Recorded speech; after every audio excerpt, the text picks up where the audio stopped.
Welcome to the Conveyance Desk. This is episode 24. The same idea sits under everything in this series, so we say. It wants more.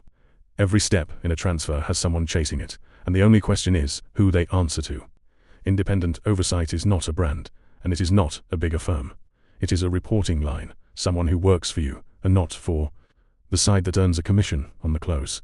Last time that idea met the NOC, the gates the developer holds. Today it meets something quieter and more dangerous. The things that sit silently against a property, whether or not anyone tells you. Quick reminder, this is not legal advice.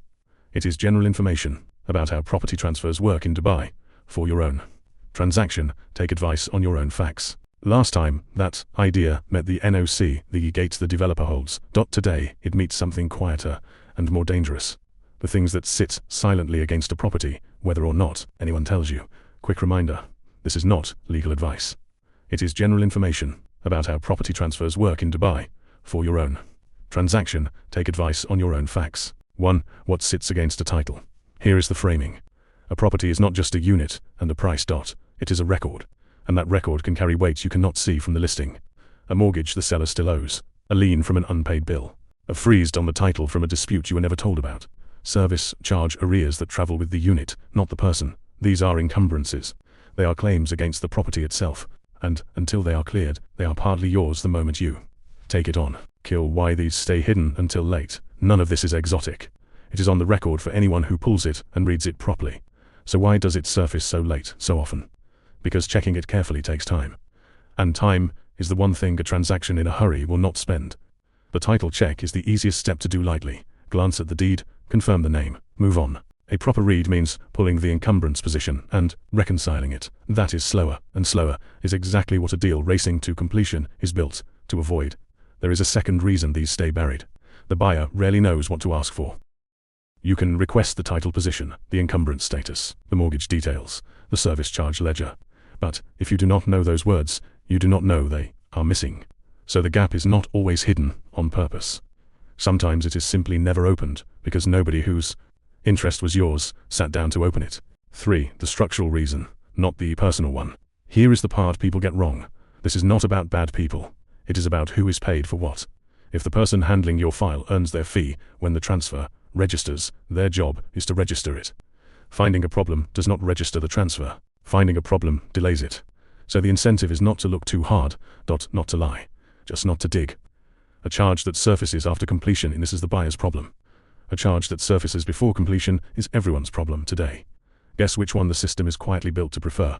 4. What it costs the buyer. Picture it landing after the keys change hands. A service charge balance you did not know about, now in your name. A mortgage discharge that was assumed and never confirmed. A note on the title you now have to spend months lifting. The money is gone. The unit is yours, and so is the cleanup. We have documented exactly how these end up in front of a tribunal over at dispute.ae. Almost all of it was visible beforehand. It simply was not read by anyone whose job was to protect you. Take the mortgage discharge alone. A seller with a loan against the unit has to clear it for the title to pass clean. In a careful transaction, that discharge is confirmed in writing, with timing tied to the transfer itself. In a rushed one, it is assumed. Everyone trusts that it will happen, and the day arrives, and it has not. Now the transfer is stuck, the buyer's funds are committed, and the clean title is still encumbered. A single confirmation, asked for in advance, prevents the entire mess. Nobody asked for it because nobody in the room was paid to. 5. What an independent read does. Here is the framing again. Independent oversight on the title is not a luxury layer. It is one person, with no fee, riding on the deal, closing, reading the encumbrance position properly, pulling the charges against the unit, confirming the mortgage will actually be discharged before transfer, not after, confirming the service charge account is clear to the day, confirming no freeze or claim sits on the title, and telling you in plain words what is there. The deed work itself, what the title record holds, and how it is. Read, we cover in depth at title deed ... but the principle here is simpler than the paperwork. Someone has to look, and they have to be working for you when they do. 6. Putting the check where it belongs. This check belongs before the money moves, not after. Before completion, you have the title position pulled and read independently. You confirm every charge is accounted for in the deal. You confirm the seller's mortgage is being cleared as part of the transfer, with proof, not a promise.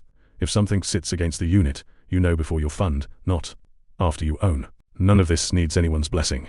You can appoint your own read, separate from the side. selling to you. The free transfer file at conveyance.ae shows where the title check sits in the sequence, so you know when to insist on it. Back to the idea we keep returning to. A charge against a property is only found if someone looks, and only flagged if that someone answers to you. That is the whole of it. Next episode, episode 25. We go back to the very start of the deal, to the deposit, the signed MO, and the moment you are committed before a single check is done. The point of no return, and how to make sure your oversight arrives before it, not after. This was the Conveyance Desk.